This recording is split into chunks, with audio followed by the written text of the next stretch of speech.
Wow, it is good to be in Michigan today.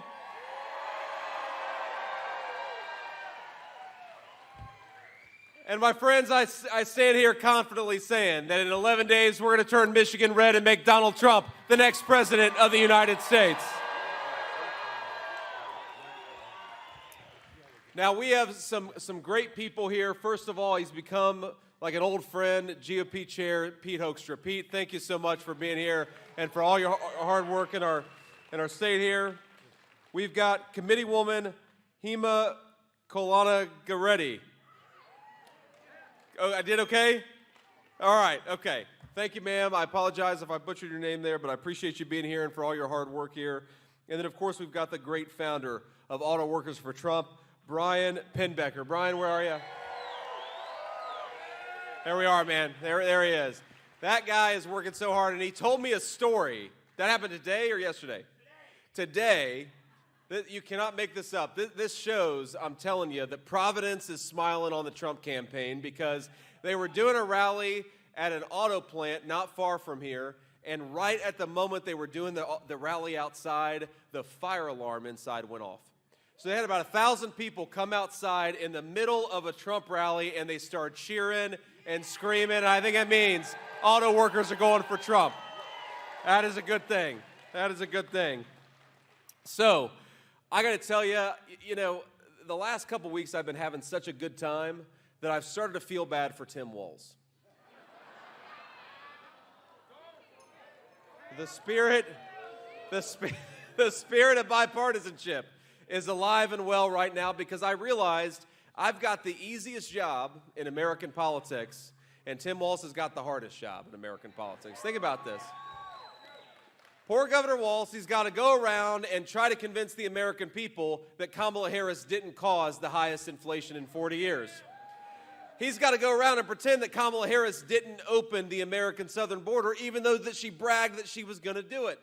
He's got to go around and pretend that Kamala Harris is ready to lead the world's greatest military, even though she's afraid to answer a tough question from a reporter. That's a pretty hard job. Now think about my job. I got to go around and talk about the fact that when Donald Trump was president, we had the lowest inflation we had had in 40 years. I got to talk about the fact that when Donald Trump was president, take-home pay was rising faster than it had in a generation. And I get to go around and talk about the fact that under Donald Trump's leadership, we put America first and closed the border. Now that is a record that we're all proud of, and that is a record that in just 12 short days we are going to bring back to the Oval Office when we make Donald Trump the President-elect of the United States.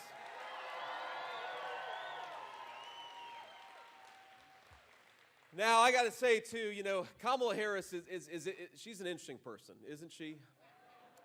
I don't know that I've ever seen a person a Democrat or a Republican who wants to be the President of the United States but seems to have no idea what she actually wants to do when she's president.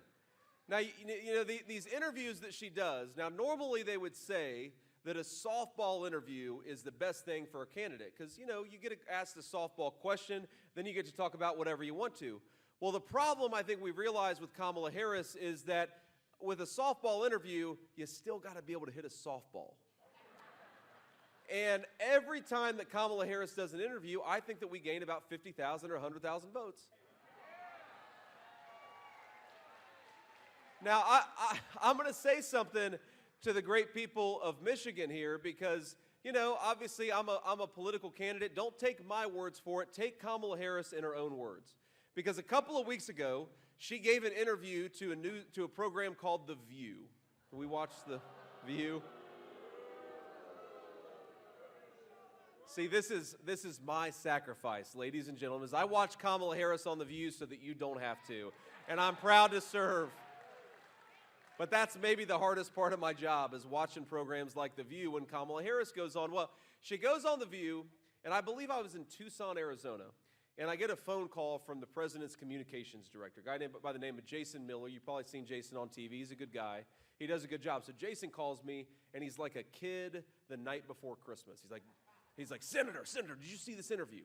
And I said, no, I haven't seen the interview. He said, they asked her whether she was going to do anything different from Joe Biden, and she said, nothing comes to mind.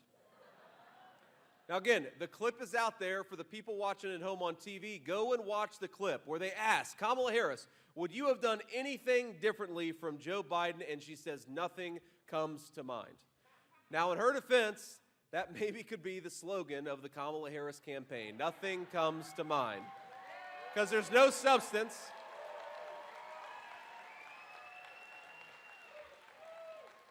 There's no substance at the Kamala Harris campaign. There's no agenda at the Kamala Harris campaign. All there is a record of higher prices, unaffordable groceries, and a wide open southern border. And our message from the state of Michigan and all over the country in 12 days to Kamala Harris is going to be, you are fired. Go back to San Francisco. We don't need you in Michigan. We don't need you in the White House.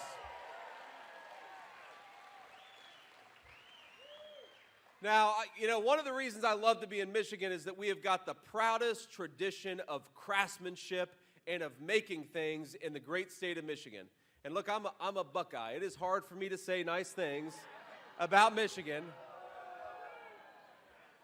But thank you. Remember, the vote that matters, the battle that matters, is making Donald Trump the next president of the United States. That's what can unite Buckeyes and Wolverines. It's like the lion laying down with the lamb. Thank you. So, here's the thing. Under Donald Trump, the American auto industry, our great Michigan auto workers were thriving. And the reason we were doing better than we had in 30 years is because Donald Trump recognized something that, frankly, Republican and Democrat leaders, both parties, had neglected. And it's that if foreign corporations want to use slave labor in China or Mexico, the only way to fight to protect American workers is tariffs. Slap a big fat tariff when they try to bring that crap back into our country. That's how you protect Michigan auto workers. Now, you see Kamala Harris every day. She's attacking the concept of tariffs, but when you attack that, you are attacking the future of the Michigan auto industry. And it's not just that. It's not just that she wants to destroy the Michigan auto industry. It's that she wants to tax all of us so that we can buy electric vehicles made in China. It's the worst economic plan in this country, and it's especially bad for the people of Michigan. Because here's the thing. All of the mining is done in China. All of the materials and the supply chain is in China. So when Kamala Harris says we're going to tax American workers so that they can buy cars, force them to buy cars made in China, what Donald Trump thinks is, first of all, this is America and you ought to be able to drive whatever in the hell car you want to. That's principle one.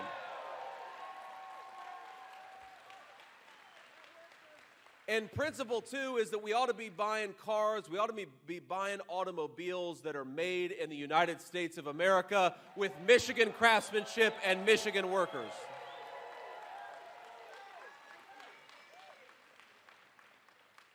But let's just recount a couple of the bad things that have happened to the auto industry just since Kamala Harris became our vice president. Stellantis announced that it would permanently lay off 2,500 Michigan auto workers, the folks who are making the Ram 1500. And we know a lot of those jobs are going to Mexico or being destroyed altogether.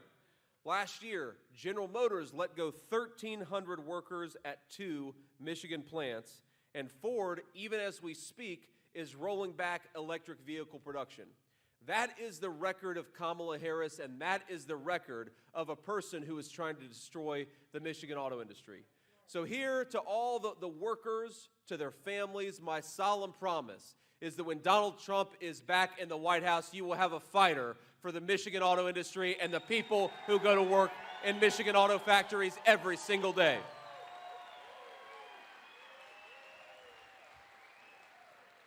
And I hate to say it, more bad news. I'm giving you nightmare fuel, but I'm giving you nightmare fuel so that we make sure that Kamala Harris doesn't become the president, right? That's what we're here to do.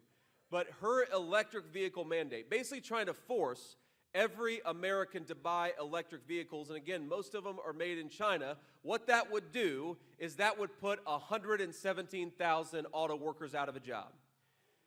Isn't that crazy? Isn't it crazy to have an American leader, a person who's running for president of the United States, appear to not give a damn about one of the most important industries in the United States of America? And here is Donald Trump's plan. It's very simple for how we're going to lower prices, but we're also going to bring back more American manufacturing. Number one is you got to make it cheaper to manufacture in the first place, and you got to make it cheaper for Americans to buy energy. The answer is drill, baby, drill. That is the energy plan that's going to put this country back on track. Number two, Kamala Harris, let's do a little compare and contrast. Kamala Harris is running around, and I've never seen this in my life, a politician running around saying she's going to raise your taxes. Normally, even the ones who want to raise your taxes lie to you and tell you they plan to cut them. But Kamala Harris is going around saying that she wants to raise taxes on American workers and reward corporations that ship jobs overseas. And I think that gets it exactly upside down. Donald Trump is going to cut taxes for American workers and punish the corporations that are shipping American jobs overseas.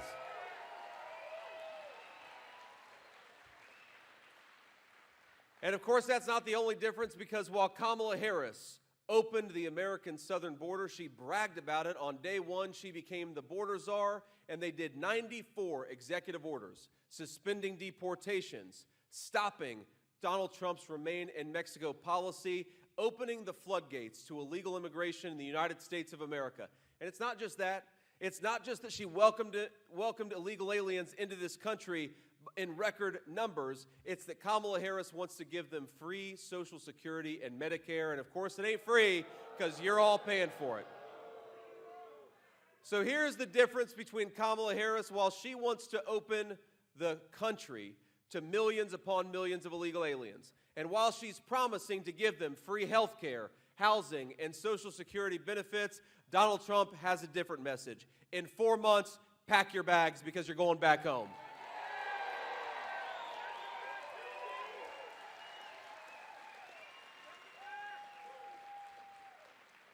Now, the media always talks about compassion, the need to be compassionate.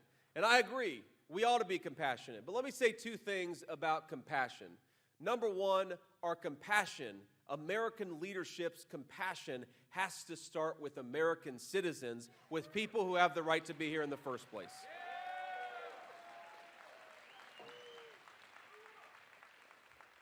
Because think about this, when you let in all of these millions upon millions of illegal aliens, what the media never talks about when it talks about compassion is, how about compassion for the millions of American children who can't get a good education because their school districts are overwhelmed with people who can't speak the local language? How about we talk about compassion for the millions of Americans who are mourning their relatives who died of a fentanyl overdose from the poison brought in by the Mexican drug cartels? How about compassion for people who are waiting for 3 and 4 hours at hospital emergency rooms because we've let in so many people that the American citizenry can't get access to health care at their own hospitals? Let's have compassion for those American citizens. And let's have compassion for the millions of young Americans who would like to buy a home but can't because housing is unaffordable in the United States of America. And this is something, my friends, the press never wants to talk about this, but here, if you want to solve the housing problem, if you want to make housing more affordable for America's people, you got to do two things. Number one, cut out the ridiculous regulations, lower energy costs, and build more housing. That's number one. You got to build more housing. But number two, you got to make sure that American homes go to American citizens, not to people who have no legal right to be in this country.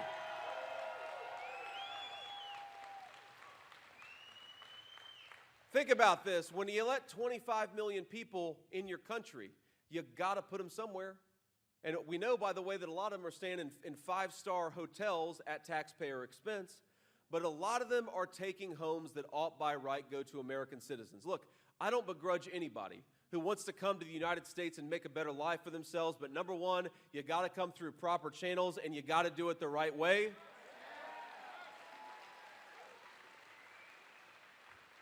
And number two, we need an American president who recognizes the first responsibility of that president is to the American citizenry. We need Donald J. Trump back in the White House.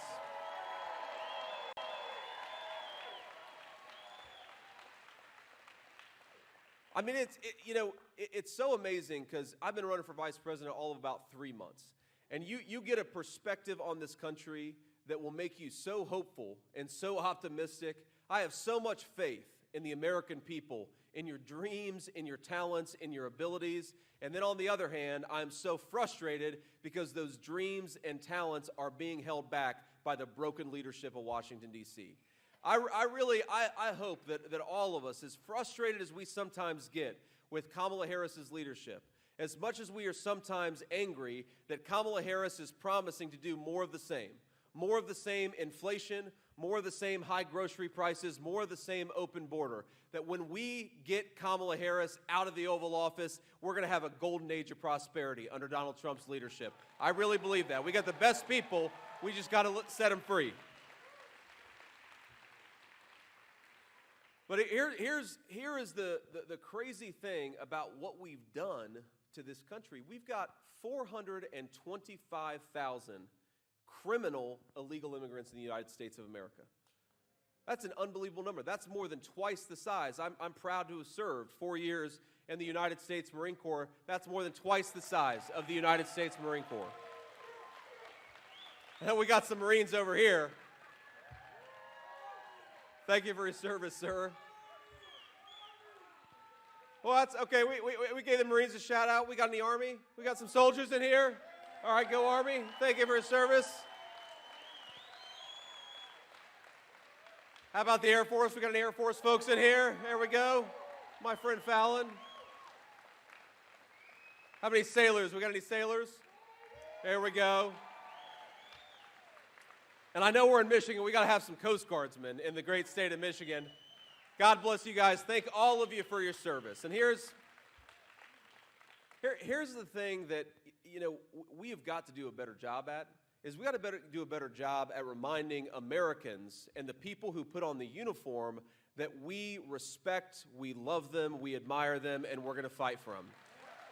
And what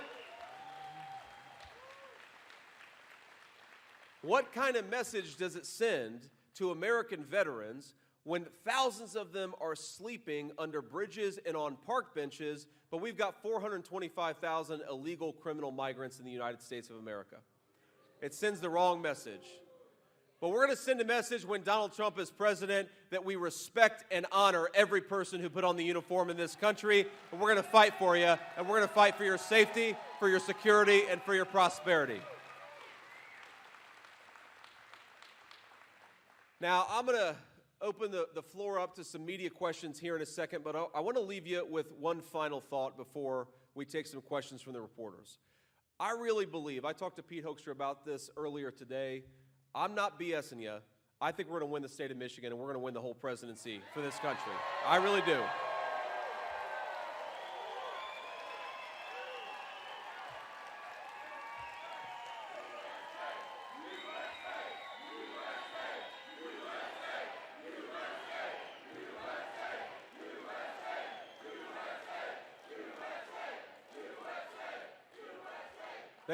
There's a but. There's a but. We're only going to win if we get out there and vote. And not just get ourselves out there and vote, but get our friends and family out to vote too. So I'm going to make 3 requests of you before we turn the floor over to the reporters and ask some questions. Number 1, I want every single person in this room, in this hangar, to get out there and vote 10 times.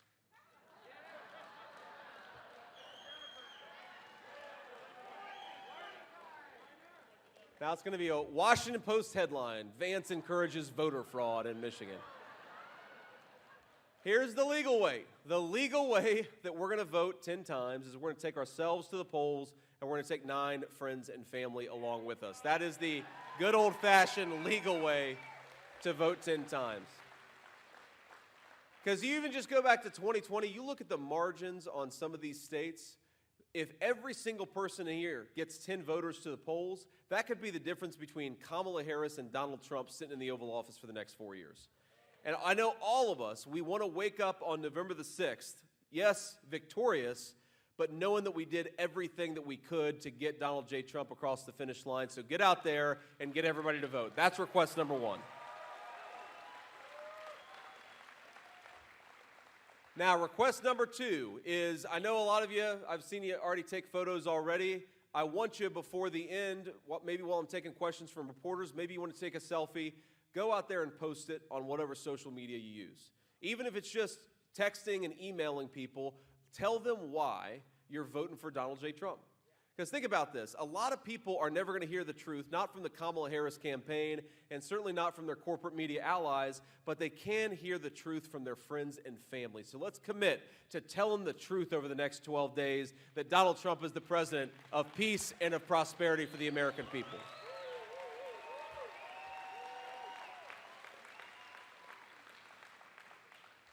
And here's the final request, and I want to read this to make sure I get it right. SwampTheVoteUSA.com. That is a website, SwampTheVoteUSA.com. And you know on that website you can get information about requesting an absentee ballot, about where to vote, about checking your registration. We had in-person early voting begins everywhere in Michigan this Saturday, right, Pete? That's right, okay? Now look, I'm the world's biggest critic of election season over election day. But as Donald Trump says, it is what it is. And if Kamala Harris's folks are going to use every method they can to get people to the polls, Republicans, we got to do the exact same thing. The rules are the rules. We're going to win this game. We're going to win this game by playing by the rules, but not if everybody waits to vote until Election Day. Okay? We got to get out there and vote and bank as many votes as possible. I had a person earlier. We started out today. We did a town hall outside of Detroit, and then we went and did the Oakland County GOP headquarters where people were working hard and phone banking, and I was really proud of them and really glad to spend some time with them. But the thing that we've got to remember is that the Democrats are trying to bank as many votes as possible before Election Day, right?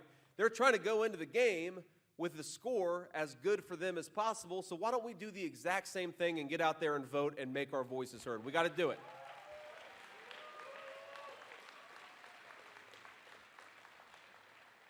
So if we do those things, we're going to win this election. We're going to give the American people a president that is actually fit to lead the greatest country in the world. We're going to win Michigan, and we're going to win the United States of America. God bless you guys. Thank you for having me. I love this state, and I'll be back soon. Thank you all. Now, before we leave, we'll take a few questions from the reporters. Let's start with the local folks, as we always do, and if we've got time, we'll go to the national pool afterwards. Senator, good evening. My name is Dave Kinchin. I'm a reporter with Fox 2 in Detroit, sir. As you know, these polls are very tight, especially right here in Michigan within the margin of error.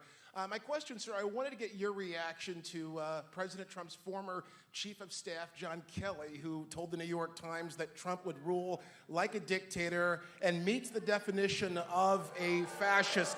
Just want to get your reaction, sir. Yeah, look, you could just record the boos of the crowd, and that's my response to that question. Look,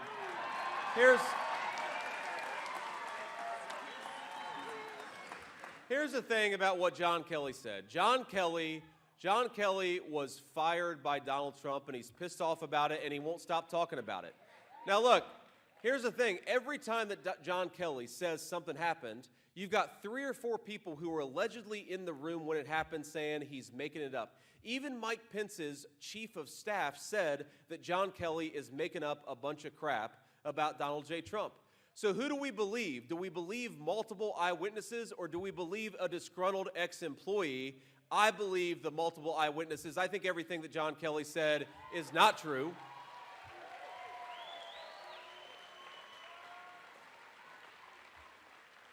But I also think, look, you guys are reporters, and I think a lot of the folks here know how this works. John Kelly didn't come out of his own volition. I guarantee he talked to somebody on Kamala Harris's campaign beforehand. And we got to ask ourselves, why are the media, and most importantly, why is Kamala Harris talking about a disgruntled former employee instead of the fact that under her leadership, grocery prices are up 25% in the state of Michigan? Instead of talking about something that happened 5 years ago, why doesn't Kamala Harris talk about what happened 2 years ago when she cast the deciding vote on trillions of dollars in new spending and made housing, energy, and groceries unaffordable for the people of Michigan? And I not as a vice presidential contender or as a political candidate in this race, I speak as an American citizen, and I am offended for my fellow American citizens when a person is running for president of the United States, not on what she's going to do for the American people, but on a bunch of petty grievances from years ago. Talk about the future, Kamala Harris. Talk about what you want to do, and shut the hell up about what happened 4 years ago.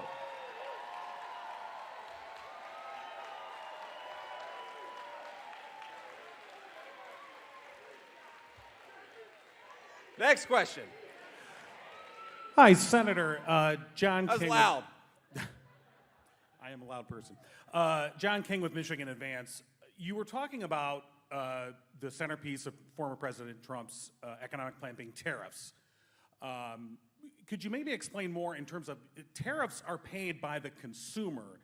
In fact, putting a tariff on anything is a tax on American consumers. So if you could explain that, if that's wrong, explain how a tariff is not paid by the consumer. Here's why this is wrong. So first of all, let me give you a very precise example, and then two, let me try to understand the theory behind it. Number one, we actually already had a president who imposed tariffs on China, who brought back American manufacturing, and when that president, Donald J. Trump, was president, inflation was 1.5%. So we know that tariffs can protect American workers and also keep inflation low. That's the first thing. The second thing here is we have to ask ourselves, okay, let's say you're a factory and you're deciding whether to invest in the United States of America or to manufacture in China using literal slave labor. I mean, people making $3 a day. I don't want American workers making $3 a day. I want them to earn the kind of wage that can support a family, okay?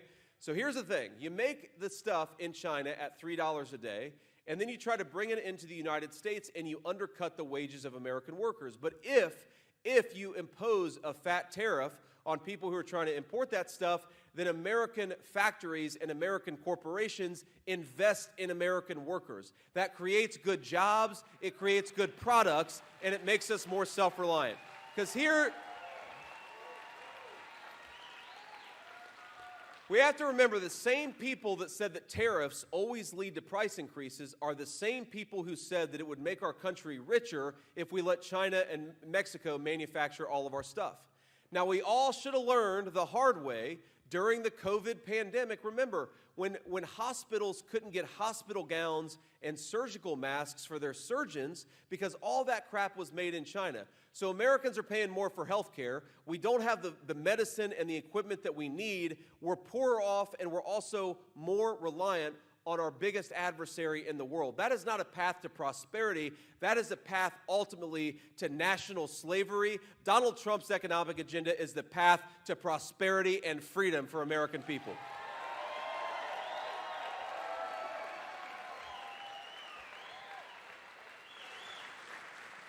Senator, hi. My name is Rudolph Snyder with 7 News Detroit, the ABC affiliate here in Detroit. Thank you. With the auto industry such a main focus of tonight, I wanted to ask you, what does the future of the auto industry look like for you in 10, in 20 years? Is there any room for EVs or hybrids? Oh, sure. I think there's a huge amount of room for EVs and hybrids, but for EVs and hybrids that are hopefully made in the United States of America. And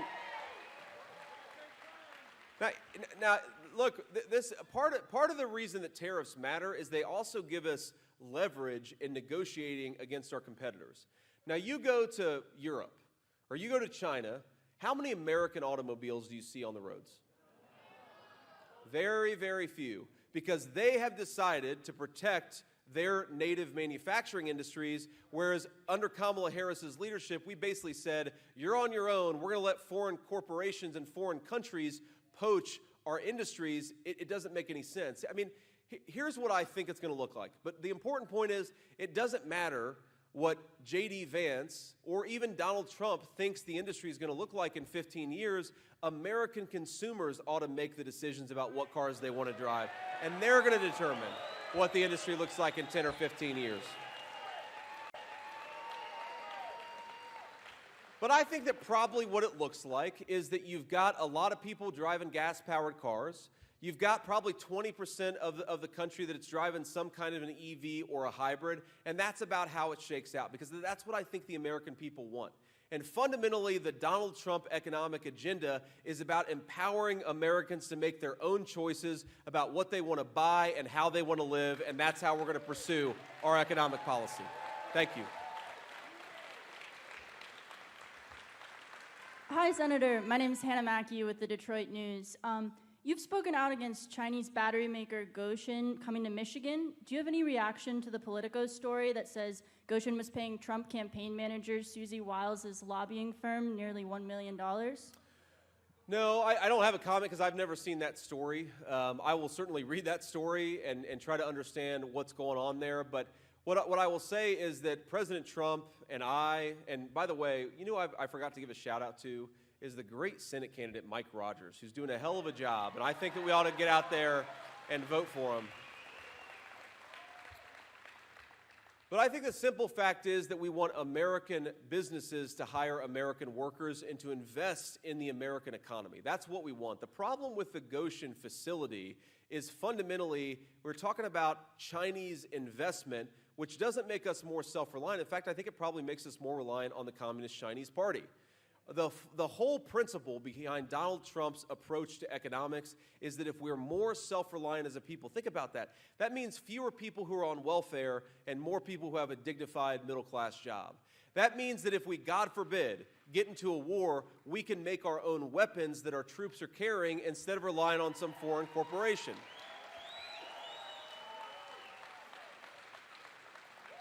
Let me give you two statistics that really ought to scare the hell out of us, my friends. Manufacturing GDP, China controls 32% of manufacturing GDP. The United States controls 18% of it. We used to be the manufacturing power of the entire world. We're going to get back there under Donald Trump's leadership. Let me give you a second statistic that should worry us. Last year, for the first time in a very long time, America became a net importer of our food. You know what that means? That we import more food than we grow for our own people. So the Kamala Harris pathway is we don't make our own stuff. We don't even grow the food that is necessary to feed our own people. That is a pathway of reliance on the worst people in the world. I want Americans to be reliant on each other and on our own citizens. Let's do one more question. Hi, my name is Darylyn Horn. I work with WWJ News Radio in Detroit. Stellantis is not an American-owned company, so how will you hold the CEOs accountable and help those people who were laid off? Well, I think that while Stellantis is not an American company, they do business in America, so they have to actually follow American rules, follow American laws, and respect American workers, and that's what Donald Trump and I are going to fight to make happen. And I think it's very simple. The thing that we want is that we want to make sure that corporations that are operating in this country actually obey our laws. One of the biggest problems, right, and one of the reasons that Chinese firms are able to undercut the wages of American workers is they don't obey our environmental laws, right? We want clean air and clean water. But if a Chinese corporation is doing business in a very dirty way, that poisons our environment and destroys the wages of our workers. If they're not paying their workers a decent wage, they're undercutting the wages of American workers. We have got to become more self-reliant. We've got to protect our own country, our own people, and our own economy. And that's the Donald Trump plan. Now, let me leave you with a final thought here. And, look, I recognize that we've got just 12 days or, as we used to say in the Marine Corps, 11 days and a wake-up. That's how long we have. And it's getting down to the wire, and I'm getting excited about it, but it's also hard to believe we're so close to the end. Here's what I'd ask you to do. I'd ask you to think of yourselves as fighters, but fighters not just for a cause or for a set of ideas, and especially not for political candidates. I want you to think of yourself as fighters for your fellow Americans, because there are a lot of people here that aren't at this rally, but a lot of people in the state of Michigan that desperately need better leadership in Washington, D.C. I remember when I was a kid, and I was raised by my grandmother, as a lot of you know, because my mom struggled with drug addiction for a big chunk of my early life. And I remember, because Ohio gets not quite as cold as Michigan, but gets pretty cold in the winter. And I remember sometimes, if times were especially tight, my grandmother, I called her Mamaw, Mamaw would say, you know what, we're not going to turn on the heater tonight. We're going to throw a few extra blankets on the bed, and that's how we're going to get through this winter with our finances still intact. And I happen to believe that we have got the richest and most bountiful energy reserves anywhere in the entire world. If you work hard and play by the rules, you ought to be able to heat your home in a cold winter night. That's what we're fighting for.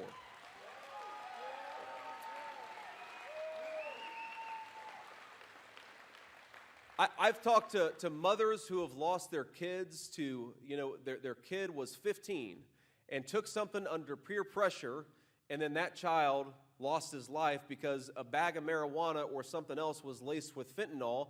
And so what would have been 20 years ago an innocent childhood mistake, you maybe wake up with a headache or a lecture from your parents, is now costing a lot of American children their lives. And I met another woman a few weeks ago who told me, she was a retiree, her husband was close to retiring, that they had this tradition where they would do steak night. For 40 years, they would do steak night every Friday night. And I'm not talking about going to a fancy steakhouse. I'm talking about going to the grocery store, buying a nice steak, and having that be their thing. And I think all of us know it's those little rituals with our family that actually make life worth living. Well, she stopped doing steak night last year because under Kamala Harris's policies, groceries just got too expensive. And so something that she had done that gave meaning to her family life for 40 years, she stopped doing because groceries got too expensive. And so over the next 11 days, think about what we're fighting for. We're fighting for that woman to be able to have steak night with her husband on Friday. We're fighting for a kid like me, for his grandmother to be able to turn the heat on when it gets really cold at night. We're fighting for American children to grow up in neighborhoods that are safe enough where they can make a mistake and not have it cost their lives. And the way